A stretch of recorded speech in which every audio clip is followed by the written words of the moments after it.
Hey, Stack and Pennies fans, Corey LaJoie here. I'm sure you heard the news. I'm not driving the 7 car next year, so I sit down with Ryan and we talk about it, talk about the future, talk about what's now, talk about what's next.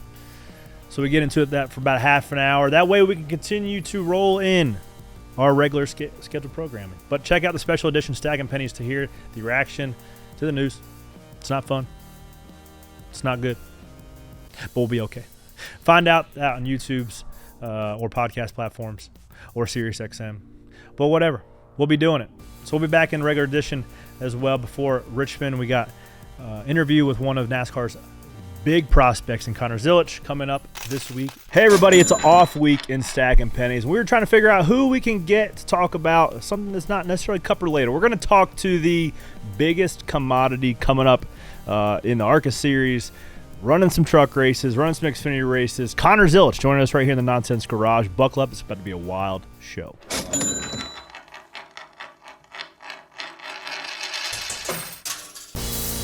Stacking them deep, selling them cheap. It tastes like gasoline, rubber, and victory.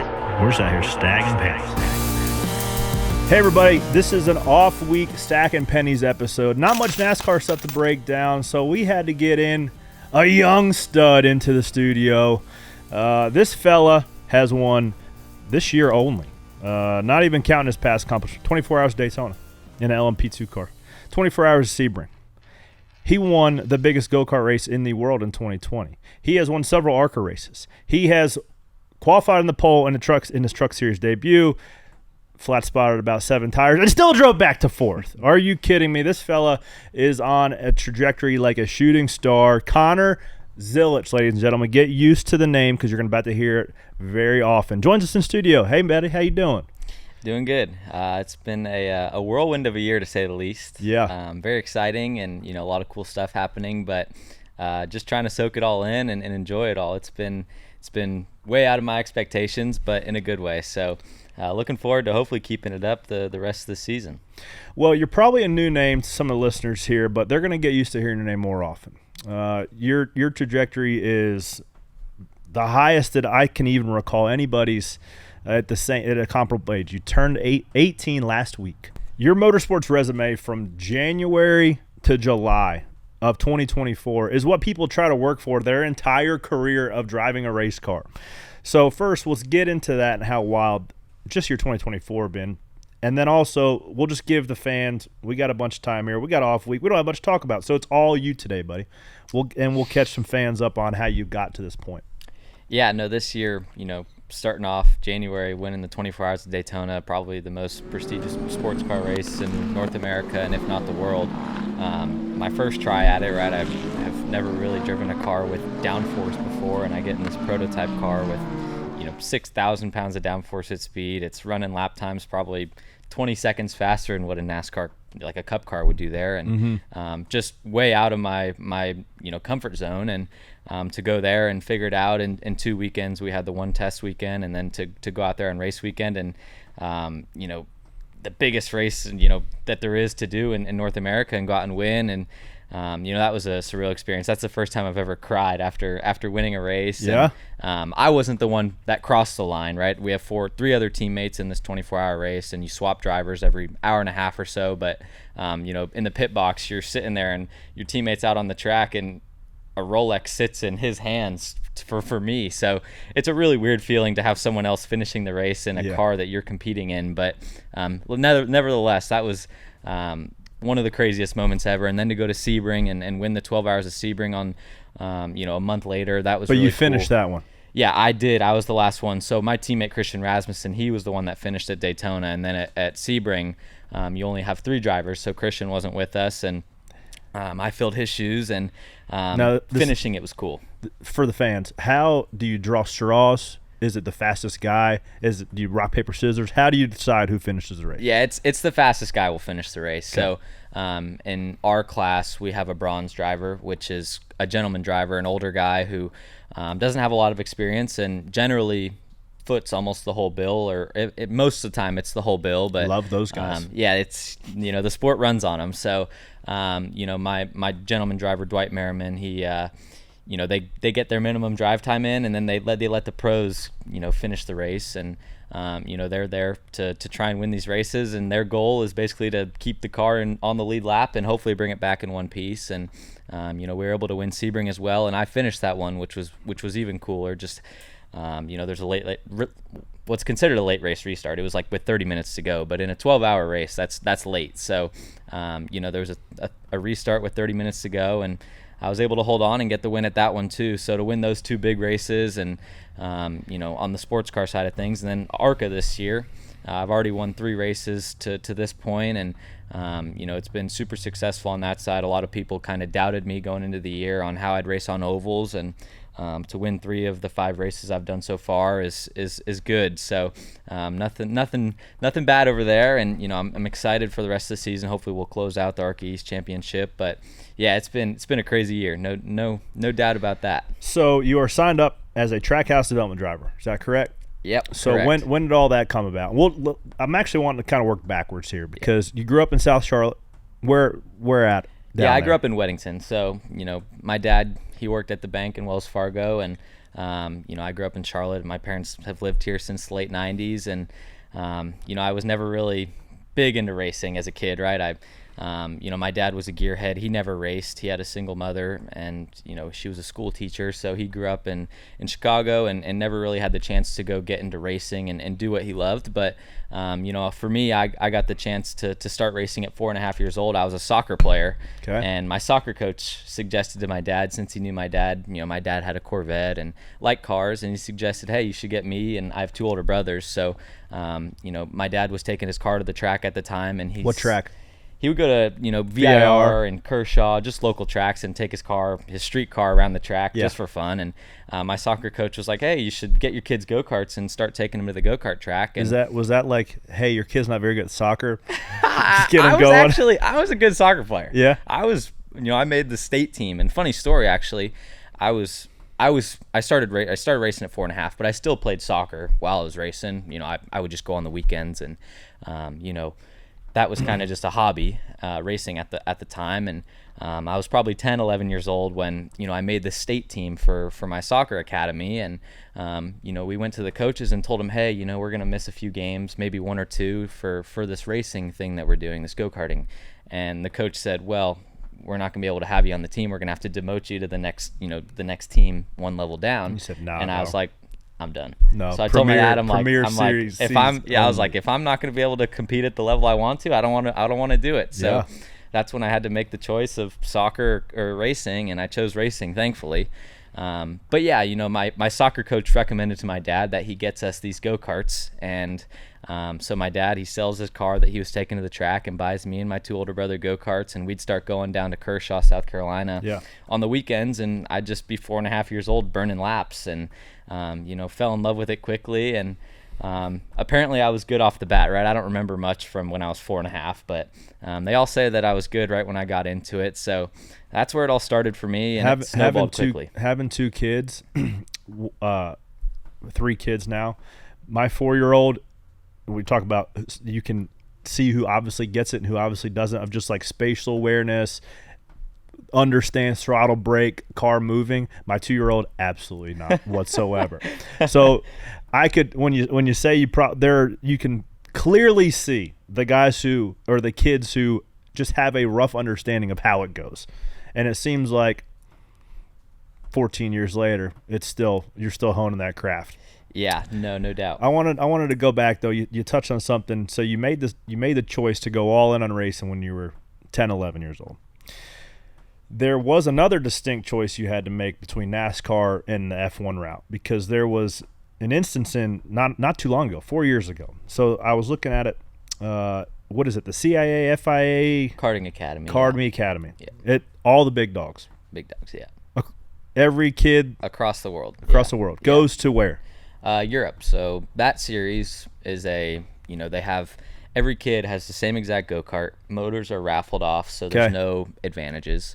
And they pick one kid from every country that, has a big karting scene, and they try and get the best kid from every country. Okay. And you come, and it's actually super affordable. It was like, I don't know, probably $6,000 for 3 races. And for that to race in Europe at the highest level is unheard of. So I got the opportunity. I was chosen by, our country to go over there and do that. And there was me and around 40 kids and one kid from 40 countries, and they would go, and we had this 3-race series, and I went out and won the first 2 races and locked up. So some other names that have won this. Charles Leclerc won the second one. There's another kid that you beat in the year in 2020 that you won. The kid that they're probably going to put in a Mercedes this year. Kimi Antonelli. Yeah. He was there. Yeah. And you beat him. Yeah. Yeah, I've raced against him a lot. He's crazy good. Is he? Yeah, he's incredible. So who were some other guys that you raced with that year that are that chose? Well, they probably didn't have a choice because you're the only American. NASCAR's not an option for those other guys. So when did it start to look like, okay, I'm competing against, I can go single seater route, and I can go F1, I can go F3 and do the whole thing, try to make it and be the the great American hope, or let me go be a redneck and be a NASCAR guy. When did you make that decision? So funny story, actually. I went over there and I raced go-karts, and at the time, right, in 2020, NASCAR or F1 was not the biggest commodity in America, right? There was no Drive to Survive at that point, and Americans didn't really understand F1, so I don't think we were really taken seriously. I don't want to say that in a bad way, but honestly, I just don't think Americans were taken seriously in Europe, and there's guys like Logan Sargent who have made it happen, and are in F1, but his story is a little bit different than mine. And but yeah, so in 2020 or 2021, I was teammates with Keelan Harvick on a go-kart team in America, and Kevin Harvick was obviously, he'd go to all the races. That was during COVID, so he was able to show up to the track on Sundays and race the Cup car on Sundays without having to practice or qualify. So he'd usually be at the track until Saturday, and then he'd travel off and go do his thing. But I was able to create a relationship with Kevin through that, and he saw something in me, and at the time, the first thing Kevin said to my dad was like, "What's your plan with Connor?" And my dad's like, "Well, he's gonna race for another 2 years, and then he's gonna stop racing and go to college and figure it out, figure out his life." And Kevin was like, "Oh no, let me help you here." So Kevin took matters into his own hands and helped me get my first opportunity in a stock car. I went up to it was VIR, and I was there with Harrison Burton and some other guys. Michael Self ran the team at the time, and it was a Trans Am car. And is this Silver Hair? Yeah, Silver Hair Racing. Okay. So they've been a big part of my career to this point. But I went up there my first test, and I was faster than Harrison. Is this Michael Self that used to race? Yeah, okay. ARCA. So he became the general manager of Silver Hair for a year or two. Okay. And so I went over there and I tested at VIR, and I was, faster than Harrison in my first test, and, super competitive. And the team was asking me, they're like, well, if you want to race race at the race later this year, or race next year, you're going to have to bring $250,000, $500,000. And my dad's like, well, I ain't got that, I can't bro. do that. Yeah. And so Kevin, he was a big part of, what I was able to do. And, he worked with the team, and we were able to put something together to get me to race full time the year following. And this is 21. I raced. So the test was in 2021, yes, okay. And I raced full time in 2022. So I think I was 14 or 15 at the time of the test, and actually the team didn't even want to let me get in the car. They were like, we can't, because you couldn't reach the pedals, or they just didn't figure. They're like, well, who's this 15-year-old kid that Kevin Harvick's trying to endorse to put in our car? Right. Like, we can't. Were you running the MX5 Cup at the time as well? I was not running. So I wasn't running. No, I wasn't running it full time at the time. So at the test. This is a straight up cold trickle move, like never driven stock car. I've watched it on ESPN. The coverage is excellent. Yeah, the most horsepower I'd had under my foot when I showed up to this test was probably 130. Okay. No lie. I had driven some 90s or early 2000s Miatas before. My brother's, that was a hand-me-down, and I'd gone to the racetrack and raced that. But before this, I had never driven a stock car. I had never had a V8, in a car that I was driving, and it was definitely a bit of a experience. So let me pause you for a second. Let help me understand this. So when you reach the pinnacle of go-kart racing, right, like you did in 2020, 14 years old, 15 years old? Yeah. 14? Yeah, 14. What do you think the craft of becoming excellent, I mean, the only American go-kart racer that went over there to Europe and also was competitive was Lake Speed back in the day, right? And he had a decent cup career, but nobody from essentially a go-kart back. Scott Speed's probably another one as well. Yeah. What do you think go-kart racing in particular just instantly allowed you to translate to a heavy stock car? Yeah, that's one thing that I've talked about, for instance, with Kevin Harvick, and the reason that he put his son in a go-kart is, kids like me, Brent Cruz, who's coming up in ARCA, he's, Is he 16 yet? He is 16, okay. Yeah. So he's about a year and a half, 2 years younger than me, but, I grew up racing against him, and I feel like it's just the amount of different situations and different tracks that you go to, right? You show up to a track and you got to learn 12, 15 corners, whereas, if you in one session. Yeah. Is where if you show up in a quarter midget, you got to learn one or two and you're wide open the whole time. It's not even, it's just one circle. Yeah, exactly. So what are you learning versus where we show up and, I was understanding, a lot more about the vehicle, the dynamics of the car, and making adjustments and understanding, by the time I was 13 or 14, I was telling my mechanic, hey, this is what we need to change. Mm-hmm. And, I feel like I was just able to learn so much in so many different scenarios. And I really just got an understanding of how to be comfortable in uncomfortable situations. And I had been... Harvick's big on that. Yeah, he is very big on that. That's one thing I learned from him is it's okay to be uncomfortable, especially at our age or my age. It makes sense to me after the fact. When Kevin Harvick told me he's sending Keelan, 11 years old, over to Italy with a driving coach and his go-kart team, but no mom, no dad, just figure it out, buddy. Yeah. Different language. And Keelan also then comes back and just wears everybody out no matter what racetrack he's racing at or whatever car he is. And you had a similar path of that. It's very similar. Just uncomfortable.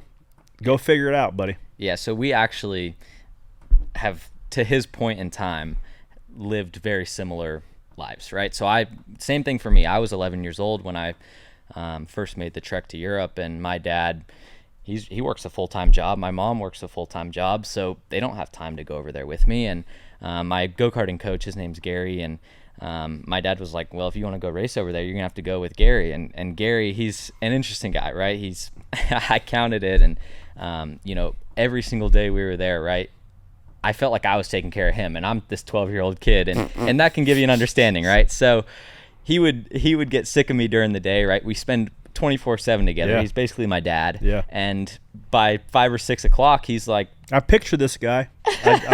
I'm picturing this guy, because there's this age-old adage about Ron Hornaday's couch. Yeah. Right? Jimmy Johnson slept on Ron Hornaday's couch. Kevin Harvick slept on Ron Hornaday's couch. We want to know where this couch is at, for one, because this thing's got some talent rubbed off in it.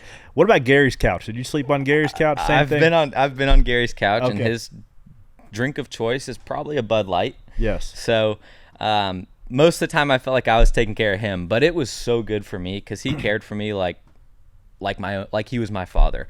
And I learned so much from him, and I had some very good times with him, but with that comes some, frustration, and, there were days where he'd get sick of me by 5 or 6 o'clock, and he'd be like, dude, I don't want to go to dinner with you. So we'd stay in these apartments in Europe, and generally there would be an underground garage, and, the people would have bikes in these garages, and he'd be like, dude, get on a bike and go somewhere. Go eat dinner yourself. Yeah. So I'm this 12-year-old kid in a small Italian city. I don't speak the language. I have $50 cash in my pocket, and I'm riding my bike to go get dinner at these small Italian cuisines, whatever it may be. And, those are the moments where, looking back on it, maybe in the moment I was like, this sucks. I don't want to be doing this. But looking back on it, those were the best days of my life, right? I mean, the amount of stuff that I had to go through, the amount of times I had to be uncomfortable, it has made me a completely different person. And my dad even says it. He's like, before you went over there, to the moment you came back, you were a different person. And, I really think that those experiences just changed maturity my life. level? 100%. Yeah. No, I was 14 going on 20 when I came back.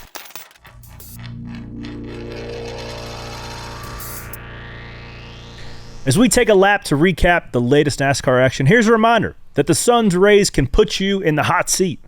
About 5.4 million cases of non-melanoma skin cancers, like basal cell carcinoma, or cutaneous squamous cell carcinoma are diagnosed in the U.S. each year, and approximately 90% of cases are associated with the UV radiation from the sun. If left undetected, these cancers can spread or advance locally and become more challenging to treat.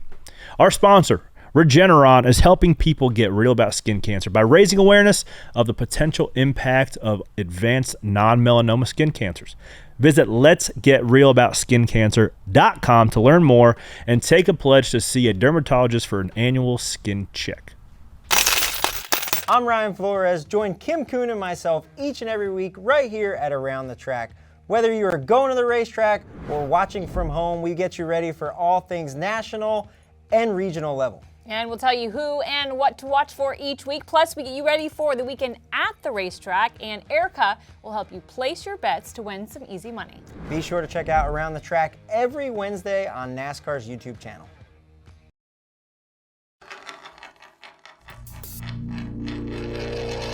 So it sounds like to me that the F1 NASCAR choice wasn't really there wasn't an option. No, I mean, there wasn't a I single never had seat. a chance to Right. go race F4. Yeah, so whatever it Harvick's may like, be. come here, little guy. I got Yeah. some plans for you. Exactly.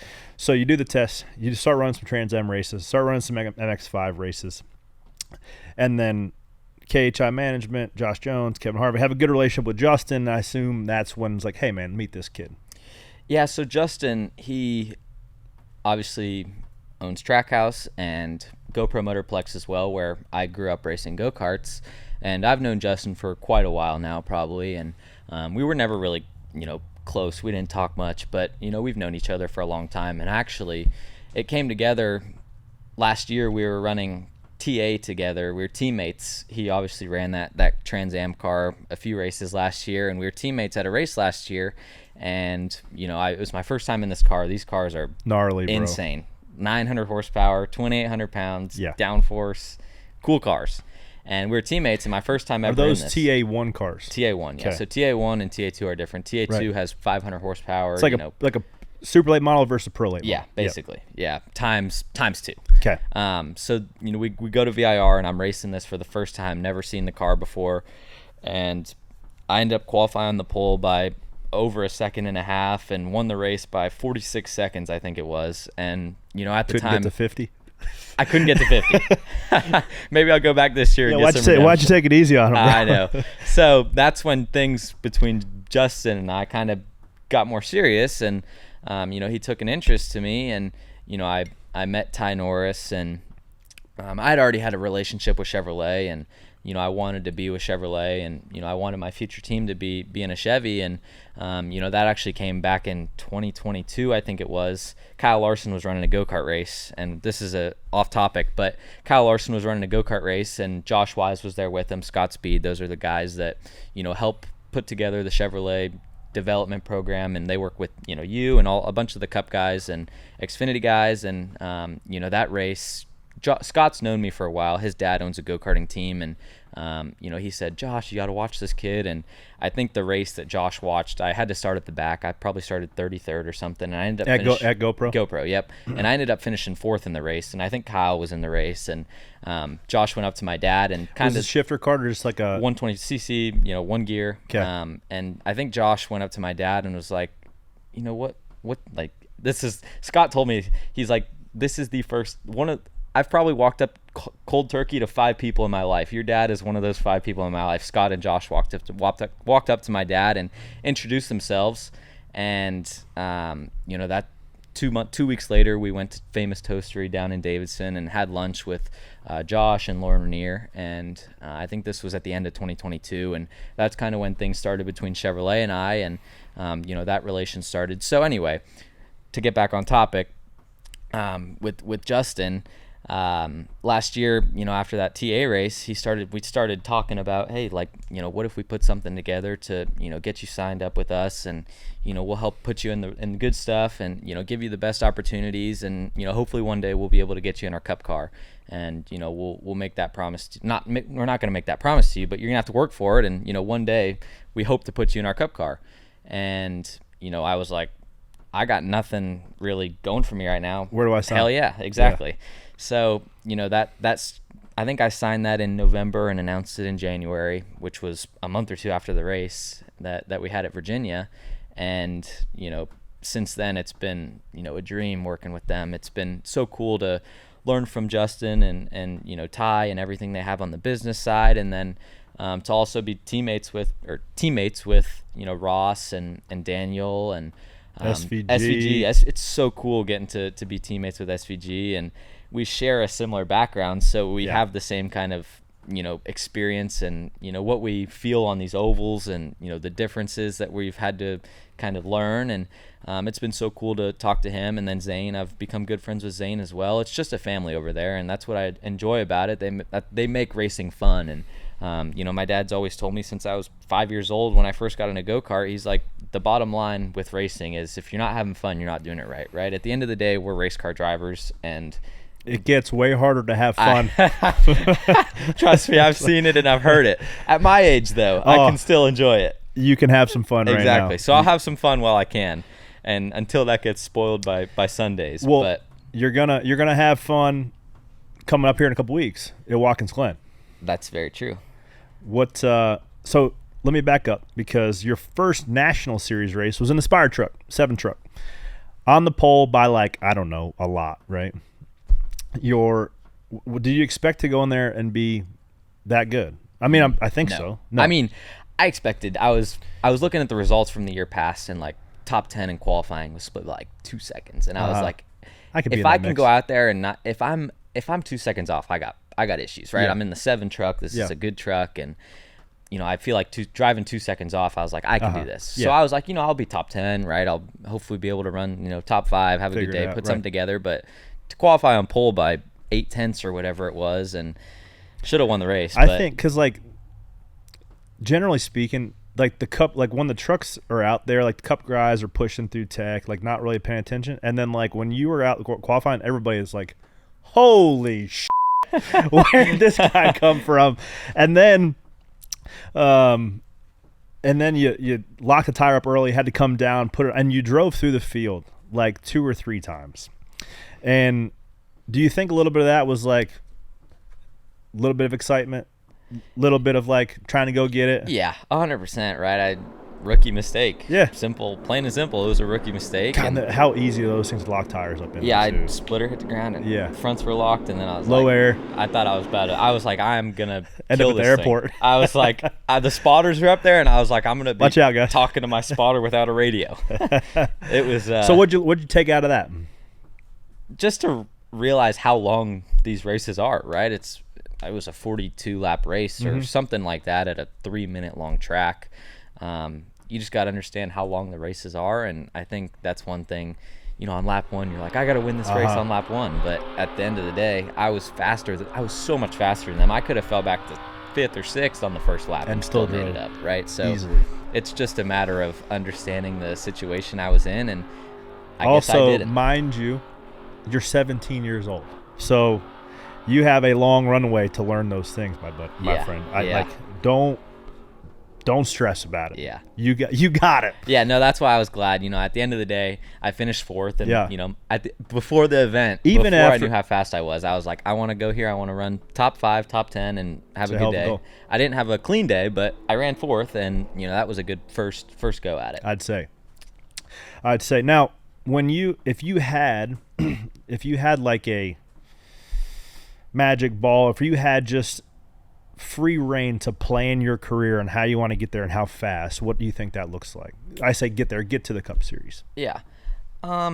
First of all, I want to run Xfinity full-time next year. That's a goal of mine and something I'm working towards, and I want to be able to go out there and learn, right? The only way to get better and to learn is to be doing it, right? Reps and seat time. So running full-time next year would allow me to do that, and I'd get a lot of reps, and hopefully I'll be able to go out there and, if I do run full time, go win a road course, win 2 road courses, and, hopefully be competitive on the ovals. And hopefully SVG is not running full time Xfinity next year, so I don't have to worry about that. That dude's a cheat code. I don't want to have to race against him. As much as I want to learn from him, I don't want to have to race against him in Xfinity. Man. But, are you a left foot or right foot breaker? I'm a left foot breaker. Okay. So I'm not I can right foot brake, but I've never right foot braked a stock car. Yeah. So I think it would be different. You know, I used to, when I had to heel toe a Miata back in the day, I would right foot brake it, but I've never tried it. I want to try it in sim to see if it's special. I tried it before the Chicago street course, and it was like a baby deer trying to walk. You know, I can imagine. I've been left foot braking for 32 forever. years. Yeah.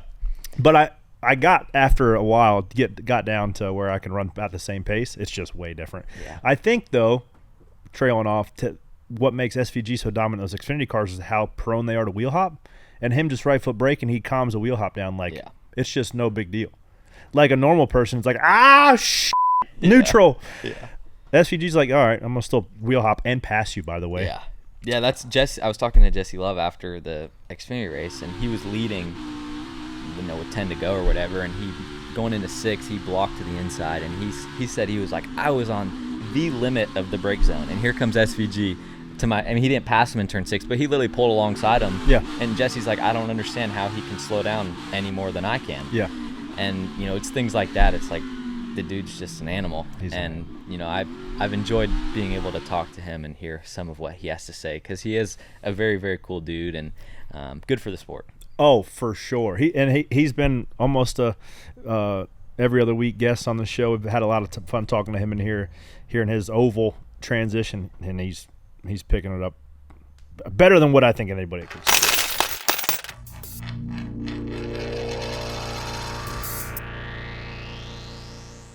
I'm Steve Letarte. Join myself and Todd Gordon each week on NASCAR Inside the Race, presented by Consumer Cellular. We will break down exactly how the race was won, plus we'll dive into the data and go in depth on penalties, race strategies, point standings, and rules changes. And we have all kinds of fun tools to show off to provide all the minute details. Catch NASCAR Inside the Race each Tuesday on NASCAR's YouTube channel.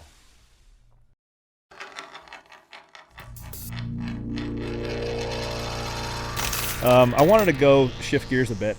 Let's just assume that your trajectory stays the same. You get to be the young guy in the Cup Series schedule.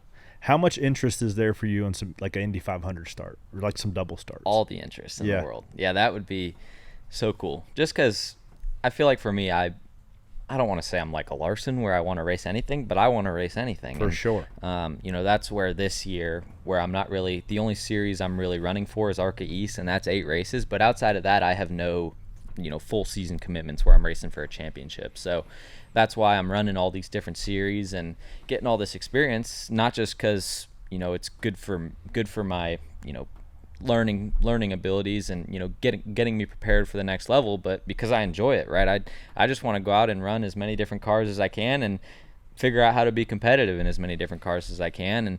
And that's what's cool.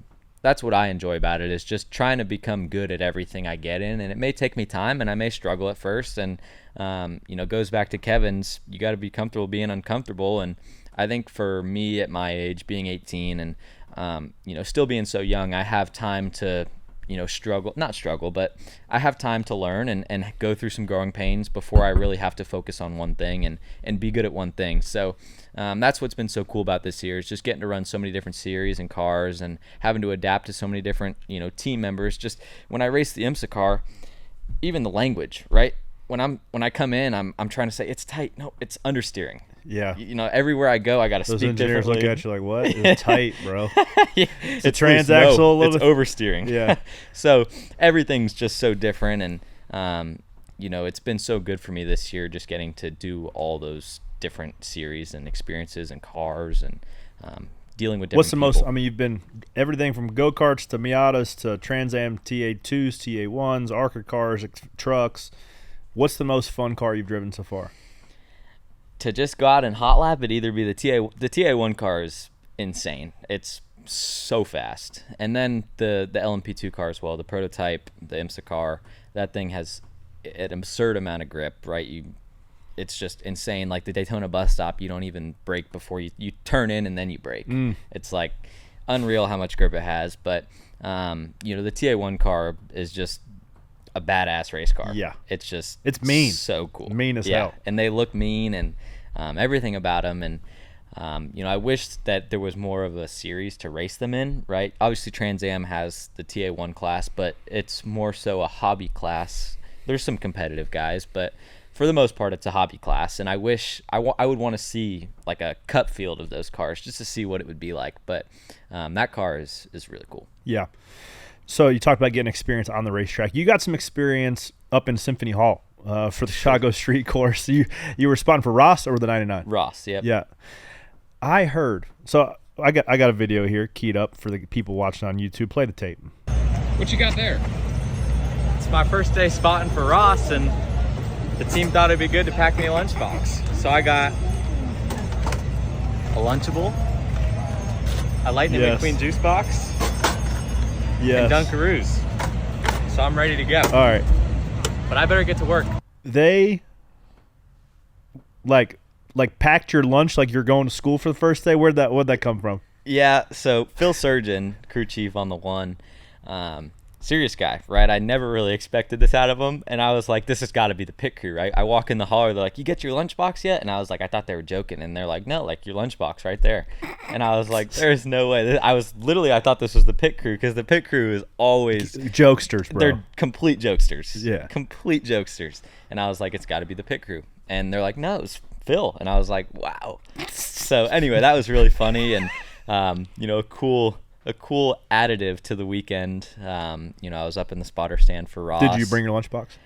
Well, they put it in the hauler and they didn't put it in the cooler. So this Lunchable was sitting out just heating up. A warm, soggy Lunchable is not bad for you, bro. There's I haven't had a worse Dunkaroo. things. There is. That's funny. So yeah, it was a cool weekend. This was my second time spotting, actually. My first time ever spotting, I was at Watkins Glen last year after the ARCA race, and Tyler Mullins, Kyle Larson's spotter, asked me, he's like, hey, you want to spot for Kyle Larson? I was like, yeah, I've never spotted before. Like, you're going to let me spot for Kyle Larson? They put you in the bus stop? No, I was in the S's, so turn 2 and 3 up at Watkins Glen. But it was a cool experience, and then, this came about. Brandon McReynolds with Ross asked me if I wanted to go do it again after, I had a weekend off, and, I was going up there for some meetings and stuff, so I had to be there already, and I was like, sure. Better than sitting, in pit lane. Do you offer any? You just say, "Hey, clear, keep it moving." For the most part, right? I don't want to say I feel bad giving advice, but I'm like, they're probably gonna be like, "Damn, who's this 18-year-old kid trying to tell me what to do?" Yeah. So I didn't really say too much. There was one point in practice where Ross struggled at Chicago last year, and he was open about it, and he asked before the session. He's like, "Hey, if you see me." Because it's hard to see on the right side of the car how close you are to the wall, and he's like, just tell me how close I am. And so there was one point in practice I told him, I was like, hey, you still got probably a foot to work with, which is tough at Chicago, right? You can't really see where you're going, and you don't know where your fenders are, and how close you are to the wall, and you don't want to hit it. That would not be good. No bueno. So there was a few pointers I gave out, but it was still cool to go up there, and all the spotters are like, what are you doing up here? It's like, well, nothing else to do. So did you bring a cool shirt with you? I know it gets hot up there for those guys. No, I'm not. Nope, I didn't join the TJ hot? Majors train. You didn't get hot. Love TJ, but I didn't get a cool shirt up there. You look pretty hot Maybe in that next picture. time. I know. I should have. Maybe we should have got you a cool shirt. Oh boy. Ryan would say it if he was here. He would say, because you're in shape. Because you also biked, I noticed this past week, 59 or 60 miles with the Wise clan. Up Mount Mitchell. I think, what was it, 7,000 feet of elevation maybe? 66 was the peak. Okay. So you guys on a Tuesday load up and you ride to Mount, you, Sammy Smith, Ross, Larson, Scott Speed, and Josh. And Dan Jansen. Did Hemrick do it as well? Hemrick did not. No. Okay. He didn't make it. So these are road bikes. I haven't ridden a road bike actually ever. I'm just a mountain bike guy. But that seems like a gnarly climb, bro. Oh, man. It was one of the toughest things I've ever done. I got to it was 27 miles up and 27 down. I think it was 55-ish total. Yeah. And I got to about mile 15 going up. And these are, 7% grades for 4 miles, 5 Granny miles. gears. Yeah. Bro. I mean, just pedaling on the lowest, or gear 1. I'll get the Rasta story in a second, but keep going. So we're going up this hill, and I get to mile 15, and me and Sammy are pedaling together at the back, and we're like, I was talking to Sammy. He's like, I'm cramping. I'm out of water. And I don't know. And I'm like, yeah, I don't know if I'm going to make it either. Only 37 miles to go. Exactly. So, yeah, it was rough, but it was really cool to get to the top. And then, you're at the top and nothing but downhill on the way back. So it was cool. Did you leave a car at the other side, or how'd that work? So we started at the bottom of the mountain, left the car at the bottom of the mountain, and rode to the top, and then rode back down. The same route? Yep, same route, right back down. So it was there and back. But there was one. Ross told you about, so I'll let you start. I saw Ross the next day. He's got like the little leg roller, and he goes, dude, I'm struggling real bad. He goes, I was cramping. This was the Tuesday after Chicago street race, and he said, I was going, and he said my right leg started cramping, and so I was only 1 foot in it, and like my other leg was like still attached to the pedal, but I was only pushing with one leg. And then finally my left leg started cramping, and my bike stopped moving. I just fell right over into the ditch. And then you said somebody in a Hyundai stopped and helped. So I was probably 2 or 3 minutes behind him, and this is one of the, like, before the end there was like a 2 or 3 mile climb, which 3 miles when you're going 4 miles an hour is a long way. Time, bro. So I get around this corner, and he's sitting on the side of the road just in the grass. He looked like a caveman. I mean, the beard was all tangled up, and he was laying over on the side, and this Hyundai with two ladies stopped to help him, and I guess gave him some water. They had water with hydration tablets in it. Oh wow, got him dialed in. Like an angel sent his way. So he got saved, and he ended up getting back to the top. It took a while, right? I got up there, and it was probably 20 minutes later where he rolled in, and so he was probably sitting there for a minute, but I was passing him, and I was probably going 3 miles an hour, and he was like, just keep going, with no breath left. Yeah. So he was, just keep going. I was like, okay, I'll keep going. Yeesh. But there were a few times for me as well where I was down on the side of the road, just trying to catch my breath. I mean, whatever I could. You just 200 beats a minute? It wasn't even the beats. I got to 180, and then once you're at 180 for 2 hours, your heart's like, okay, I can't do this anymore. So my heart started coming back down, but I was just so nauseous. It was just like lactic, blasted. I was killed. Not like just I wanted to throw up so bad, but I tried pulling over to throw up and I couldn't. But yeah, it was rough. But anyway, so Sammy was with me. But you made it. I did make it to the top, and I got the picture at the top, and that was cool. And Kyle and Scott Speed and Scott Speed has like superhuman cardiovascular endurance. He's an animal. So is Dan Jansen. He's an ex-gold medalist, and he's our trainer. But yeah, Dan Jansen, Olympian gold medalist in the '94 speed skating Olympics. Yeah. The guy's legs are some ham hocks, bro. Huge.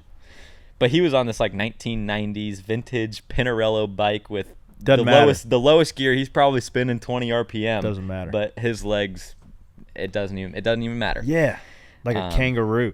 He's crazy. But that was a cool experience. So you've got that. I got a note here, something about pickleball, because one, Ryan and I tried our hand at pickleball in the Ryan Blaney charity tournament. We had never played pickleball a day in our life prior to that, and it showed. We got our asses kicked. I'm assuming you're a pickleball fella. I play pickleball. It's fun as hell. It's a good time, and you don't think it would be either. I never was a tennis person growing up or anything like that, and it's more so ping pong. It's big ping pong. Yeah. Who's your ideal pickleball partner? I've played pickleball quite a bit. I play with Zane Smith, Noah Gregson. Where's your home courts? It's Cornelius Road Park up in Mooresville. We go from time to time. We went more probably 6 months ago. We were probably going every week back then.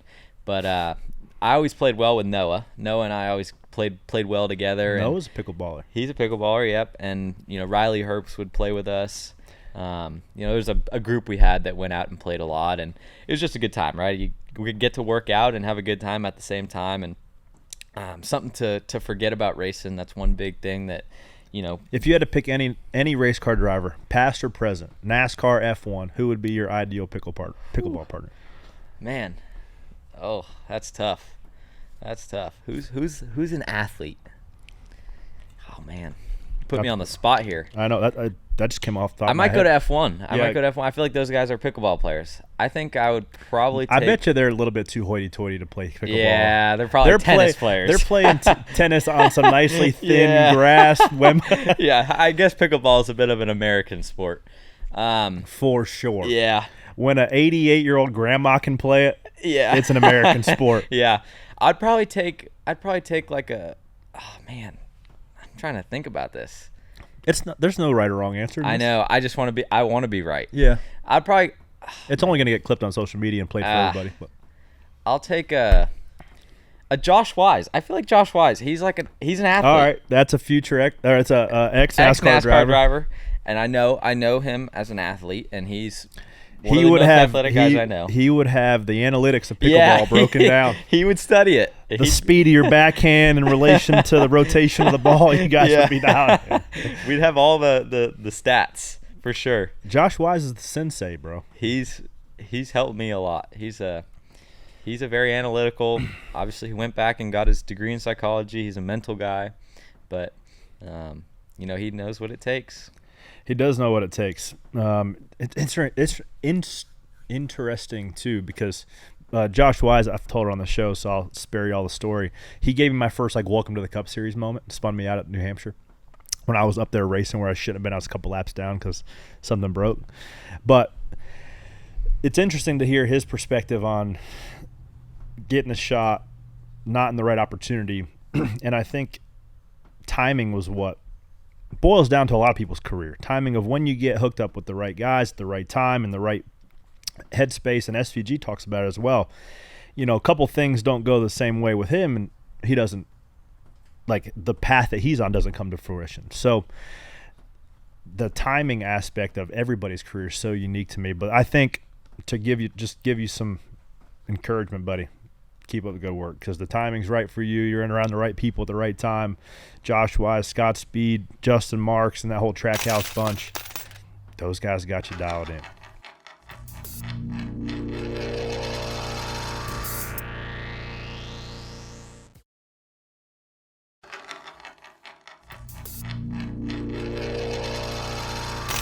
We got 3 questions first. Oh boy. Every guest that we've had on here gets these 3 questions. I already asked one pickleball. That was a random question. Yeah. But he answered it great in Josh Wise. But if you had to pick one type of race car and one racetrack to race at the rest of your life, what do you go with? Man, I haven't raced many. I haven't raced an Xfinity car. I haven't raced a Cup car. If I were to pick one, it would, for me, the best race that I've experienced is the 24 Hours of Daytona. I'd probably get sick of it after a few times doing it over and over again. But like a hypercar or something? Yeah, I'd probably do it in those cars. The current nasty. hypercar. 24 Hours of Daytona. The hybrid car. That race was just so cool. So that would be my pick. One car, one track, rest of my life. What's the reason for the 24 Hours of Daytona? Is there so many variables and day to night and track conditions and just lap traffic? The experience, the fans, the prestigiousness of the race, just everything about it was just so damn cool, and it was once in a lifetime experience for me to go out there and win it my first try, right? So I guess I got spoiled on my first go around at it, but still such a cool race. Question number 2, what's the most embarrassing moment at the track?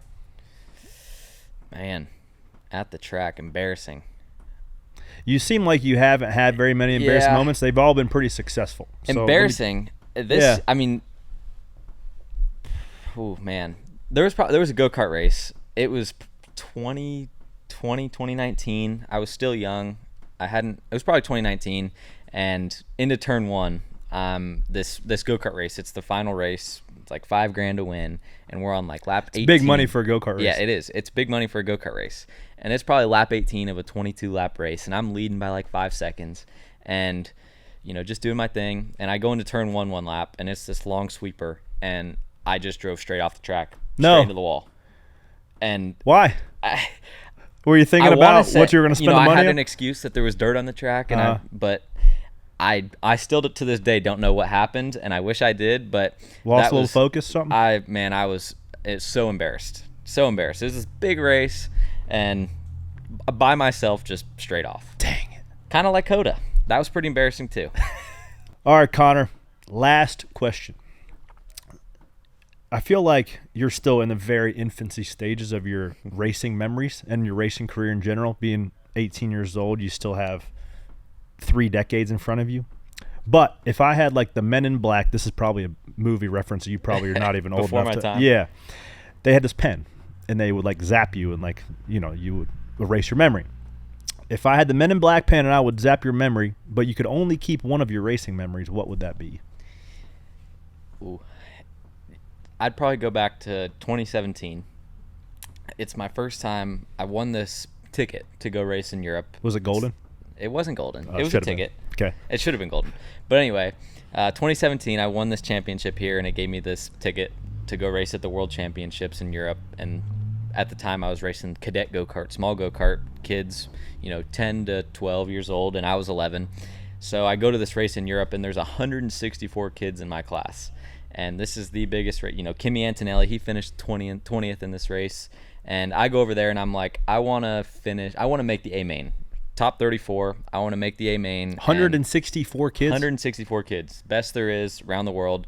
And nobody expected me to even make the main. So I show up. I qualify 7th or something out of 164 kids. And the heat races, it's like the Chili Bowl. It's like there's A to Q in groups. And, I end up starting the main. I think I started 9th. And I end up winning this race. Biggest race in the world for kids my age. Dang. And it was like the biggest shock to me. And at that's kind of the point where I was like, I think I can make a career out of this. And, I think this can be what I do for the rest of my life. And that was a changing point in my life, honestly. And, that was probably the coolest to this point, experience or memory in my racing career. That's a cool one. Yeah, it was wild. Well, keep up the good work, buddy. I appreciate your time today, joining us right here in the Nonsense Garage on Stag and Pennies. Everybody, if they want to follow you along, whether Facebook, Instagram, all TikTok. Of it. Connor Zilisch on all of it, at Connor Zilisch. Spelled Zilisch. Yeah. Oh, Connor with an O-R and then Zilisch.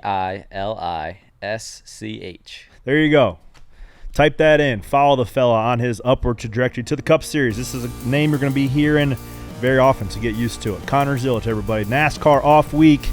Stag and Pennies. Continue to like, download, share, rate, review. Still giving away some Arctic stuff on the Ice Cold Trivia on our @_Stag and Pennies Instagram page. And we're going to get back to racing. I'm excited. We've had a couple off weeks, recharge the batteries. We're going to get back at it and get back to work and keep stacking pennies. You guys have a great week. Talk to you next week.